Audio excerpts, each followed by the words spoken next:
So, more details on the economic moves taken over the weekend against Russia. The U.S., Canada, and European allies are cutting off key Russian banks from the SWIFT global आखिर bank. पूरी दुनिया के प्रतिबंध लगाने पर भी रूस क्यों नहीं रुक रहा है? क्या इससे सच में सिर्फ रूस को नुकसान होगा? आखिर रूस के पास इतना पैसा कहां से आता है? आज हम रूस के पूरे व्यापार सिस्टम को समझने की कोशिश करते हैं। दोस्तों, रूस यूरोप का 5वां सबसे बड़ा देश है व्यापार के मामले में और पूरी दुनिया में 11वें नंबर पे आता है। दोस्तों, रूस की अर्थव्यवस्था 1.71 ट्रिलियन डॉलर की है। अगर देखा जाए तो ये कम है, लेकिन वहाँ की जनसंख्या काफी कम है, इसलिए वहाँ के लोगों के पास भर भर के पैसा है। और हाँ, वहाँ पर पैसा नहीं, रशियन रूबल चलता है। दोस्तों, रूस में जो प्रति व्यक्ति आय है वो 11,654 डॉलर के करीब है, लगभग 8.5 लाख रुपए के करीब। लेकिन दोस्तों, ऐसा नहीं है कि वहाँ पर गरीब नहीं है। दोस्तों, रूस में भी 12.9% लोग गरीबी रेखा के नीचे जीते हैं, जो हर रोज कम से कम सिर्फ और सिर्फ 400 रुपए ही का अर्निंग कर पाते हैं। लेकिन दोस्तों, ये सब सिर्फ बेसिक बातें हैं। अब हम ये जान लेते हैं कि जो रूस पर इतने कड़े प्रतिबंध लगाए गए हैं, क्या उससे सच में रूस को फर्क पड़ता है, और आखिर फर्क क्यों नहीं पड़ता है, ये हम जान लेते हैं। दोस्तों, रूस पर यूरोपीय यूनियन, अमेरिका, जापान और दक्षिण कोरिया जैसे कुछ देशों ने प्रतिबंध लगाया है, और वहीं पर चाइना, इंडिया, पाकिस्तान जैसे कुछ देश हैं जो कि इन सब से काफी दूर हैं। मतलब आधी दुनिया रूस पर व्यापार प्रतिबंध लगाने जा रही है, तो आधी दुनिया इससे काफी दूर रहना चाहती है। दोस्तों, इसके पीछे कई कारण हैं, लेकिन अगर आप बड़े आसानी से इसे समझना चाहते हैं तो ये समझ लीजिए कि ज्यादातर सभी विकसित देश रूस के साथ व्यापार प्रतिबंध लगाना चाहते हैं, लेकिन वो देश जो अभी विकसित नहीं हुए हैं, जो कि डेवलपिंग कंट्री हैं, विकसित हो रहे हैं, वो रूस पर प्रतिबंध लगाने के मूड में बिल्कुल भी नहीं है, या फिर कहें कि वो लगाना ही नहीं चाहती हैं। आखिर ऐसा क्यों है? आखिर वो उस पर प्रतिबंध क्यों नहीं लगाना चाहती हैं? आइए अब इस पर बात करते हैं। दोस्तों, रूस को एनर्जी का सुपर पावर कहा जाता है। दोस्तों, रूस में 30% नेचुरल रिसोर्सेज हैं, और पूरी दुनिया के मुकाबले रूस दुनिया का दूसरा सबसे बड़ा गैस प्रोड्यूसर कंट्री है।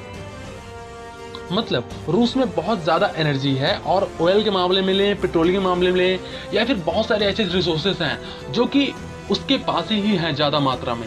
और ये एक बड़ी बात है एक डेवलपिंग कंट्री के लिए, एक ऐसी कंट्री के लिए जो कि विकसित हो रही है, क्योंकि उसे इन एनर्जीज की जरूरत पड़ेगी, इन मेटल्स की, इन नेचुरल रिसोर्सेज की उसे जरूरत पड़ेगी, और ये रूस ही पूरा कर सकता है। दोस्तों, इसके साथ ही रूस ज्यादातर देशों को हाईटेक मिलिट्री इक्विपमेंट प्रोवाइड कराता है, और वो भी कम कीमत पर, जिसके कारण भारत जैसे देश रूस पर कभी भी प्रतिबंध नहीं लगाना चाहेंगे। तो दोस्तों, ये वो कारण है जिससे कि रूस को फर्क नहीं पड़ता है कि कितने ही देश उस पर प्रतिबंध लगा रहे हैं, क्योंकि ऐसे बहुत सारे देश हैं जो कि रूस के साथ व्यापार करना चाहते हैं, क्योंकि अच्छी मात्रा में एनर्जी, अच्छी मात्रा में मिलिट्री इक्विपमेंट और कम कीमत में उसे रूस दे सकता है। और इस चीज को सभी देश जानते हैं, और कोई भी अपने पैर पर कुल्हाड़ी नहीं मारना चाहेगा रूस के साथ व्यापार घाटा करके। लेकिन दोस्तों, अब ये जान लेते हैं कि क्या इससे सच में रूस को कोई फर्क नहीं पड़ेगा। दोस्तों, रूस एक साल में 551 बिलियन डॉलर का एक्सपोर्ट करता है, और इसमें रूस के जो पार्टनर्स हैं वो कुछ ऐसे हैं, और इसमें सबसे बड़ा जो हिस्सा है वो है यूरोपीय यूनियन और यूके जैसे देशों का, जो है 45.8%।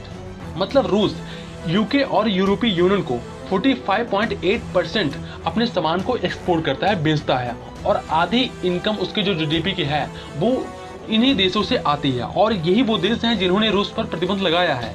तो दोस्तों, देखा जाए तो सीधे तौर पर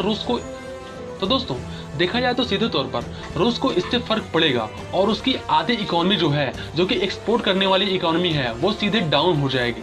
लेकिन इसके साथ ही बहुत सारे ऐसे कंट्रीज हैं जैसे चाइना है, बेलारूस है, तुर्की है, तो ये वो देश हैं जो कि रूस के साथ व्यापार करते हैं, और रूस इन्हीं चीजों को बेचता है, बड़ी मात्रा में बेचता है अपने जीडीपी के मामले में। लेकिन ये उसके सहयोगी देश हैं, तो एक तरह से कह सकते हैं कि आधा व्यापार तो रूस का होगा, लेकिन आधा व्यापार वहां पर ठप हो जाएगा। और इसके साथ ही एक बड़ा नुकसान ये भी होगा कि रूस का जो टूरिज्म है, जो टूरिज्म सेक्टर है, ये भी काफी ज्यादा प्रभावित होगा, जो कि रूस के कुल जीडीपी का 4% है। मतलब 11.6 बिलियन डॉलर इससे रूस को नुकसान होगा। और अगर देखा जाए तो ये ऐसी चीजें हैं जो कि सीधे तौर पर रूस से फर्क डालेंगी, और रूस उसे भुनाने की कोशिश करेगा। लेकिन एक बात तो तय है कि रूस का व्यापार जो है बहुत अच्छे से चल सकता है, क्योंकि उसके पास ऐसे रिसोर्सेस हैं जिसकी जरूरत पूरी दुनिया को है। तो ये कह सकते हैं कि अगर यूरोपीय यूनियन और यूके उस पर प्रतिबंध लगाता है, तो ऐसे बहुत सारे साझेदार उसके साथ खड़े हो जाएंगे, जो कि उसके मटेरियल्स और उसके ऑयल्स और उसके गैस पाइपलाइंस के जरिए अपने देश को आगे बढ़ाना चाहेंगे तो मुझे नहीं लगता कि इससे रूस को ज़्यादा फर्क पड़ेगा। हाँ, फर्क पड़ेगा एक सप्लाई चेन को फिर से बनाने के लिए। बस इतना ही है कि उसे कुछ टाइम लगेगा अपने फिर से व्यापार पार्टनर्स को ढूंढने के लिए, और ज़्यादा रूस पर इससे कोई फर्क नहीं पड़ेगा।